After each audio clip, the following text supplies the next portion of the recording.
Welcome to Finding My Best Self, the podcast that celebrates the extraordinary in every woman. Each week, your host, Pam Rivette, will share practical how-to advice, empowering you with strategies and insights to navigate life's complexities. We'll welcome inspiring guests, women who have defied the odds, transformed obstacles into opportunities, and are redefining what success truly means. From navigating personal and professional challenges to celebrating triumphs in fitness, self-care, and beyond, we explore it all. Whether you're seeking motivation or a spark of inspiration, this is your sanctuary for empowerment, authentic conversations, and a whole lot of real talk. So lace up your sneakers, grab that cup of coffee, and let's embark on this journey together, exploring the lives of women who are making it happen, sharing both the struggles and the victories. Welcome to Finding My Best Self, where every episode is a step towards becoming the hero of your own story. Hi there, and welcome to Finding My Best Self podcast.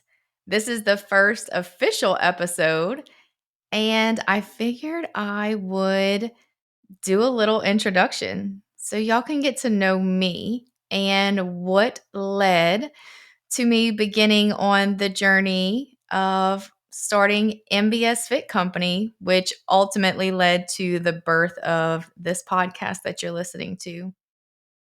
So instead of going backwards, starting with now and going backwards on my life, I figured I'd start from the beginning and just give you guys a quick run through of all of the things that I have personally been through that led me to this point in my life. So I'll start with my childhood. I was raised in a divorce household. And I had 3 brothers in my mom's house and 2 sisters and 2 stepbrothers at my dad's house. And I didn't really have anything crazy that happened in my childhood except the fact that I was a bit of a wild child, I guess. And I think that was mostly just because I helped my mom out a lot with my younger brothers because she was a single mom and she worked 2 jobs. So, and I was also hanging out with the wrong crowd at that time and just doing a lot of things that no young child, preteen should be doing. And so I found myself pregnant at only 15 years old. And still to this day, I tell everyone, and my daughter knows that she saved my life, honestly. That was the first, I should say, biggest pivotal moment of my life when, as a 15-year-old child, I was left with needing to make a really big decision and choice in my life and which way and which path I was going to continue down. And so I know that had I not gotten pregnant for her, I may not be here today. And what I mean by she saved my life is that based on the path that I was heading down at that time, I can honestly say that I don't know that I would even be here today had I continued down that path. So thankfully, things worked out and I chose the better path and continued to be a good mom to my little girl and took care of her. And it was so funny because everyone in school remembered that I was the girl who always had the baby. Even for our high school orientation, everyone still talks about that, about how I showed up at orientation with my little baby in my hands going into 10th grade. And so I was present and I was there for her. And she grew up with me. She grew with me through all of the things that I've gone through in my life. So I'm very grateful that God gave me her because that was my first turning point in my life. A few years later, I then found myself married at 18, secretively, because I went off and got married without telling or I say a lot of anyone, and probably upset a lot of people. But I did. And then I moved the day after high school. I packed up the U-Haul and took me and my little girl, and we moved to North Carolina because he was in the military at that time, my ex-husband. And we were there for about a year and a half. And during that time, I learned a lot as an 18-year-old girl who had never left home before and went to a place by myself because he was still deployed at that point. So I knew no one. And I had to just learn to be alone in a different place. And that was very scary. But I also learned for the first time in my life the meaning of when friends become family, because the people that I did meet and the friends that I did meet there were everything to me because I had no one. And so, about a year into us being there, I found myself pregnant with my second child. And then when we came back, right after, it was about 2 months after I had her, he was discharged from the military, and we came home and we had to move in with my mom because we had nowhere to go at the time. And we, the four of us, were in one bedroom and under one roof with my mom and my three brothers. So we were a household of 8, and things were crazy. It was chaotic. It was stressful for everyone. And so when we both, we immediately found jobs within the first 2 months of being there. And then a couple months after that, we actually purchased our first home together. But that was a time in my life when I was suffering from severe postpartum depression. And I didn't really know or understand what was going on because it was the first time I had ever experienced anything like that. And it wasn't until I started that job and I had to drive every day to go to training. So I had about a 45-minute drive to and from every day. And that's when the severe panic attacks set in. So much so to the point where there were several days when I almost drove myself to the hospital because I thought I was going to die.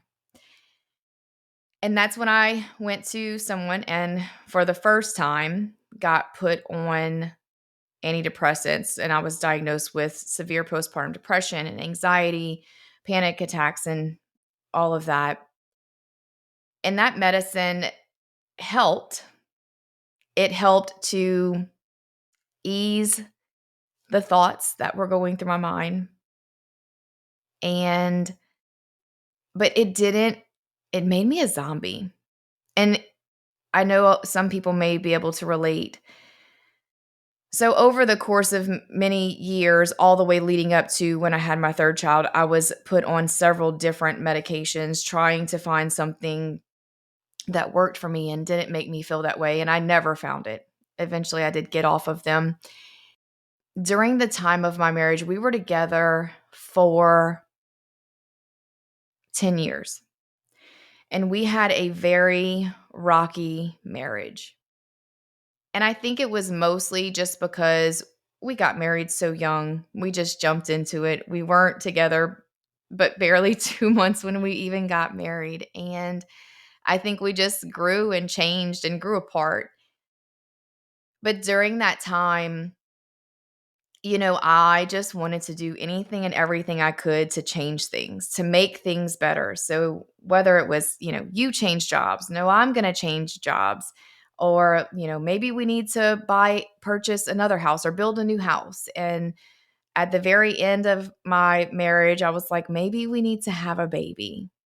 And I should also mention too that we also did several rounds of counseling and things like that to also try and help. And so I got pregnant again. And when she was 9 months old, is when I finally made the decision to call the divorce. And that was yet again another huge life lesson for me, another huge learning experience, scary time, all of that. Because at that time, we were drowning in debt. And I knew that it was going to mean that I was going to be on my own and have to take on all of that by myself. So, one thing that I did, and I was very adamant about when my ex husband and I separated, was that after growing up in a divorce household where I only saw my dad every other weekend.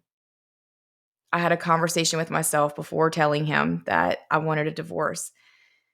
A very hard conversation with myself that I didn't want that for my kids. And that was really hard because as a mom, if you're a mom, I know that you can relate and understand that leaving your kids for any period of time, much less a 9-month old, was a really tough decision for me. But I knew it was the right one because there was no reason that my children shouldn't see their dad because he's a great dad. We just weren't good together.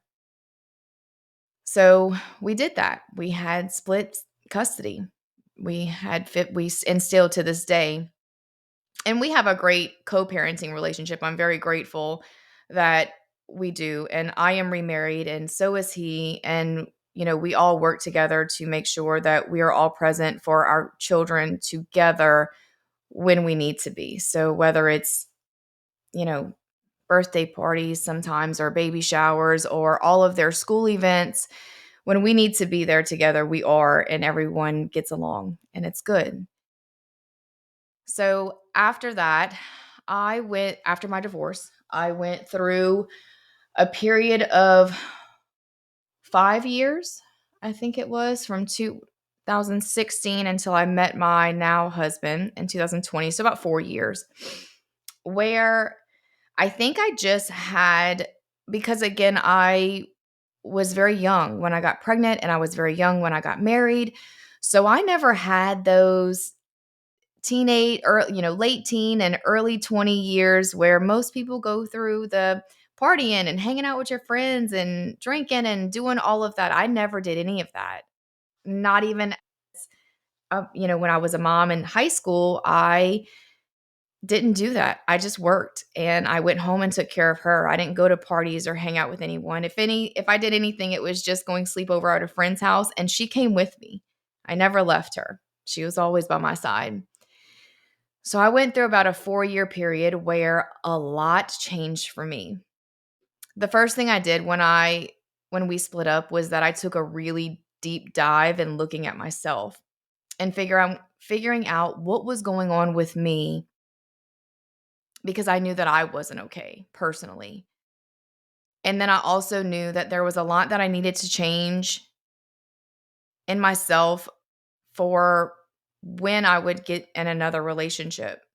So I looked at all of the things that I did wrong or the things that I could have done better in my marriage, my previous marriage, and I did work on those things.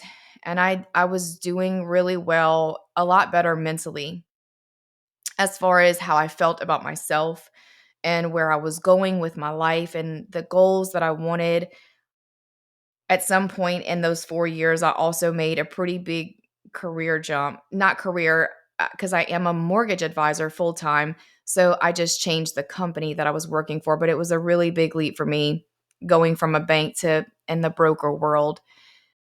But at the same time, as I was doing well and getting my life together in a financial aspect and trying to change my mindset around my future and what I wanted for my future and my future relationships, I also spiraled. And again, going back to what I was saying, that I think that was just because I never had the party life. And so at that time, that's what happened is that I was partying a lot and I was drinking a lot. And over the course of those 4 years, what was initially just, you know, a lot of drinking and having fun with friends turned into alcoholism. It really did. And so much so that as it continued on in the second 2 years of my divorce, as well as probably the first full year or so of my current relationship, marriage, or before we were married, is what I'm saying, the alcoholism took to another level where it led to blackouts, where I would not remember anything that happened from maybe the first drink or two. and then I'd black out. And that was scary, but it didn't stop me. And it kept on to the point where it turned to rage. And when I would drink, I would rage and black out. There was a point that it got so bad that it happened in front of my kids.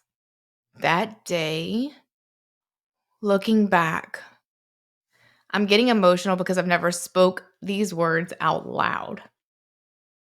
You know, when you have those thoughts in your head and you deal with them on your own in your head, but you never say them out loud. And when you do, it like hits all over again. That day was my most shameful moment as a mom. That was the day I knew I had to make a change. And that is when I cut back on drinking a lot.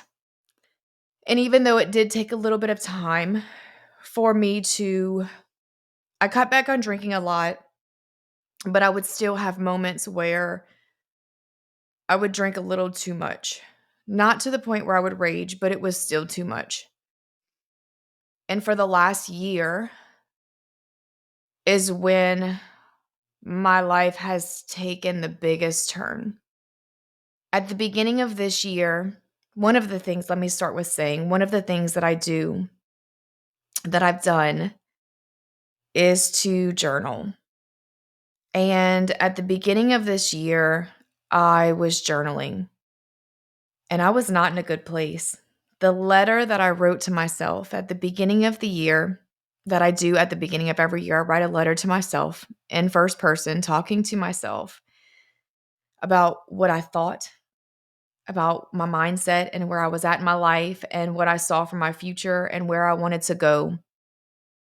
And I was not in a good mindset. It's amazing how much can change in a year and how much progress someone can make in a year.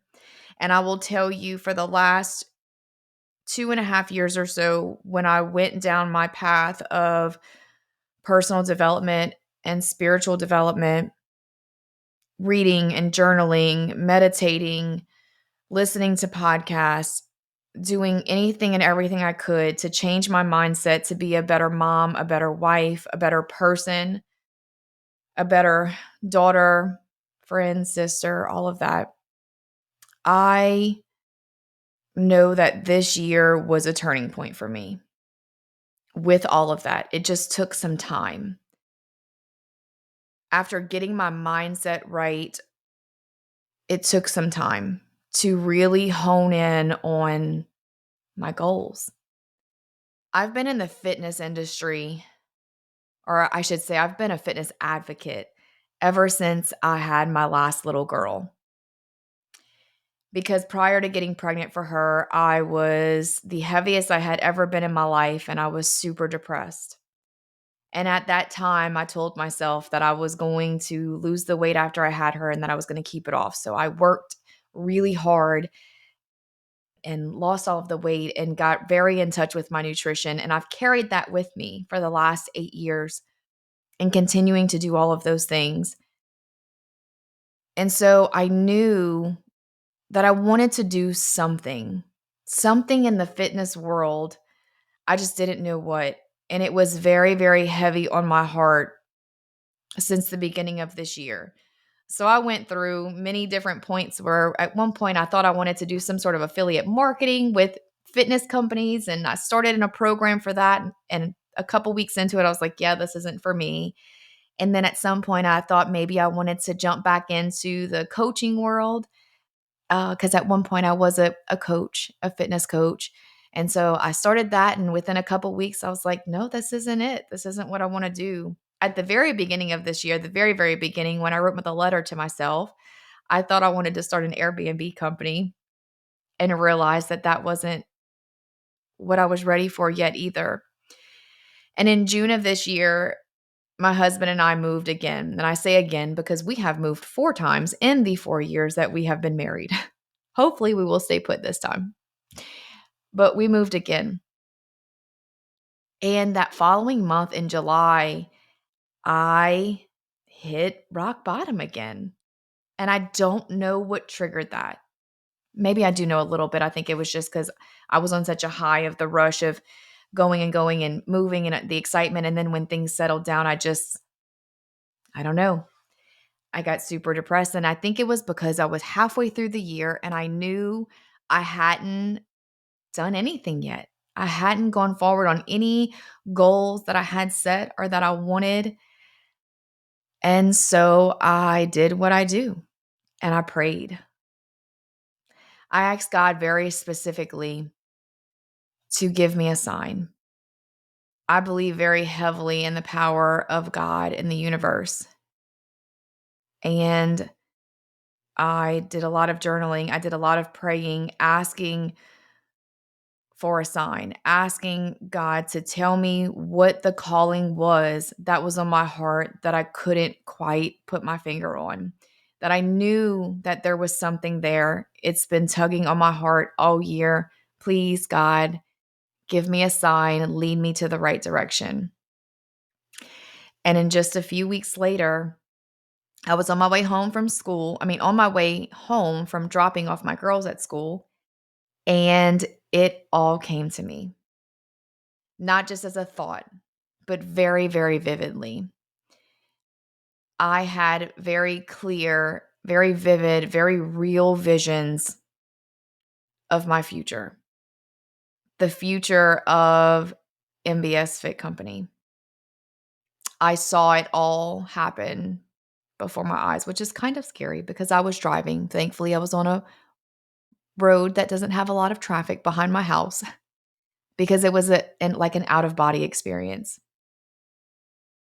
And I called my friend in tears and she's like, "What's wrong? Why are you crying?" And I'm like, "No, these are happy tears." And she's like, "Well, what?" And I told her, I said, "You know how I told you that I've been wanting to do something and I just didn't know what?" And I was like, it all just came to me. And she said, "Whatever it is," she said, "you go home and you write it down now." And so I did. I came home and everything that I saw, all of the visions and the ideas, I wrote them all down. And then I just sat with it because I have always been a person that when I think of something that I want to do, I don't give any time to really think about it. I just jump. And then I end up deciding that I don't want to do it later. And this, I guess, because it felt so real, not kind of, it scared me because I was like, that's when all those limiting beliefs crept in. Like, who do you think you are? You can't do that. You're not capable. You're not worthy. So I just sat with it. And for 2 weeks, every single day, the visions kept coming. The ideas, the thoughts, I couldn't get it off my mind.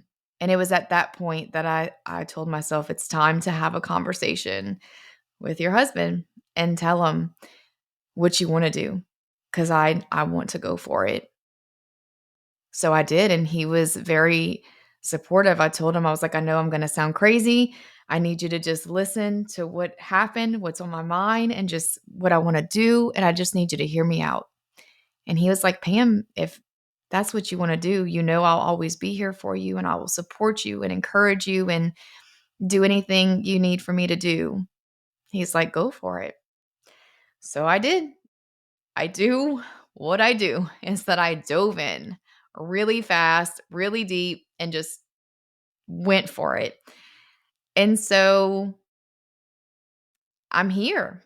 I am the founder of MBS Fit Company, and I am starting first with a line of activewear, which will eventually be a whole line of fitness products that are focused on women, especially moms.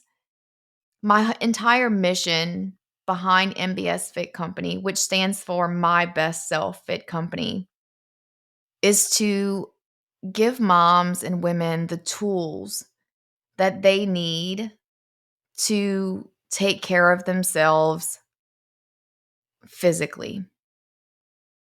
because I, as an advocate for fitness, feel that that's where it starts.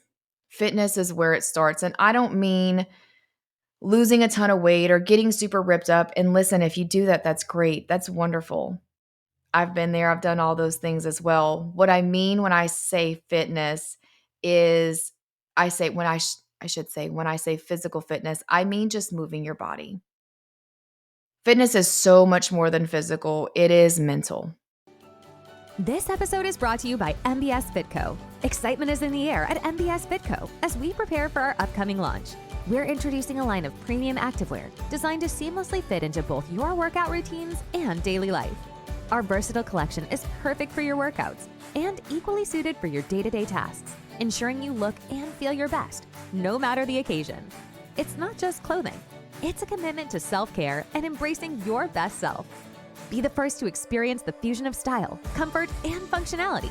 Subscribe to our VIP list and follow us on Facebook, Instagram, and TikTok for insider information and exclusive perks available only on our launch day. Dive into the show notes for all the links you need. MBS Fit Co is more than just activewear. It's a lifestyle.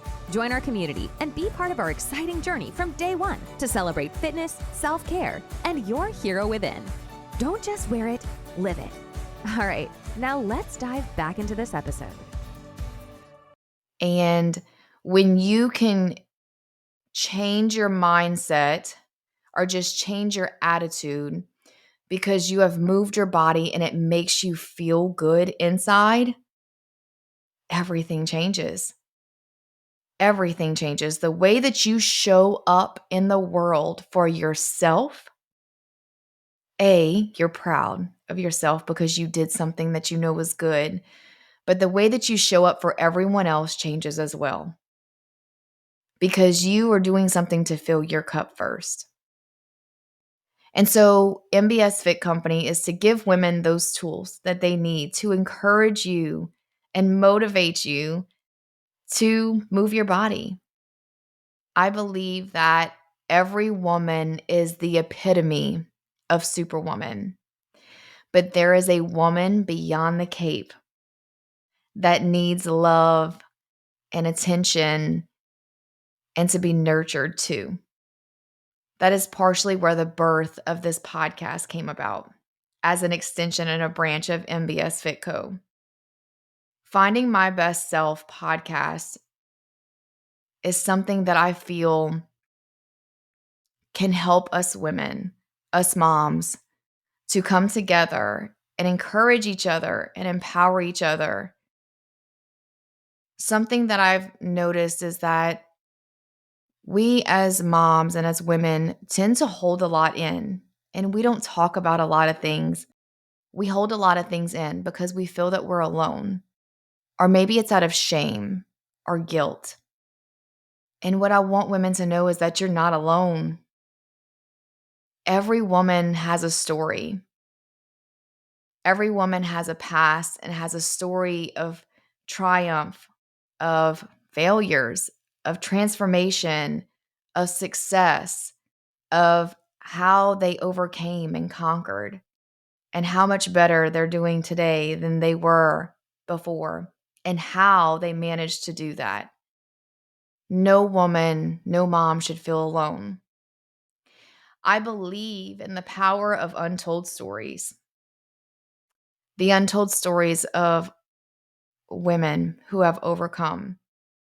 And I believe that by allowing these women a place and a space to share those stories, that we together can celebrate them and their triumphs and transformations, as well as be able to learn how they did it, and to encourage us and motivate us to find our best selves as well. This podcast is for women. This podcast is to help to give women a space, a safe place to open up and to help others. In my solo episodes, I plan to give little tidbits of my own personal advice and how I was able to get to where I am today and all of the things that I've very specifically and intentionally done. I am by no means a life coach or a counselor or a mentor. I am just a woman who has spent many years of my life trying to find who I am as a person. And I want to help other moms do that as well. Other women do that as well. I wholeheartedly and firmly believe that every woman should put herself first, because we cannot go out into this world, into the one life that you have to live, and never have the feeling of self-love, of self-commitment, of fulfillment, of having your own cup full. You cannot continue to pour into the cups of others if you're not filling your own cup first. Whether it's with workouts, nutrition, personal development, spiritual development, self-care days, we need that in order to continue to do all of the things that we do every day and to continue to pour into others. I am here to encourage you to put yourself first, to find your best self, to find your hero within, and to love and nurture that woman beyond the cape because she deserves it. Thank you for listening to my intro. I hope that this podcast brings you much motivation, inspiration, encouragement, empowerment, insight, love. I hope that you enjoy it. Please stick around because there are so many wonderful interviews to come and inspiring women that you will hear from. And remember, you are strong, you are capable, and you are worthy. I love you, and I am endlessly rooting for you. Stick around. As we wrap up another episode of Finding My Best Self, I want to extend a heartfelt thank you for joining us today. You being here makes the journey much more meaningful. Remember, every step you take, no matter how small, is a leap towards discovering and nurturing your best self. If you found value in today's episode, please feel free to subscribe to the podcast. Your subscription helps us reach and inspire more amazing women like you. And if you could take a moment to leave us a review, it would mean the world to us. Your feedback not only supports our growth, but also helps other women find this empowering space. Don't forget to share this episode with a friend, family member, or fellow hero in your life. Every share spreads a little more empowerment and inspiration. And for an extra dose of motivation and community support, don't forget to sign up for the VIP list for MBS Fit Co. By joining, you get exclusive access to our premium, versatile activewear and fitness essentials, carefully designed to inspire and accompany you on your self-care and fitness journey. Follow us on our social channels too for daily inspiration and a peek into our latest collections. You'll find all the details and links in the show notes. Joining our VIP list is more than just a subscription. It's your entry into a world where fitness and self-care are celebrated and every step towards wellness is cheered on. So until next time, keep shining, keep striving, and keep celebrating the extraordinary woman you are. Thank you again for tuning in to the Finding My Best Self podcast, where every story is a step towards finding your hero within. We'll catch you next time.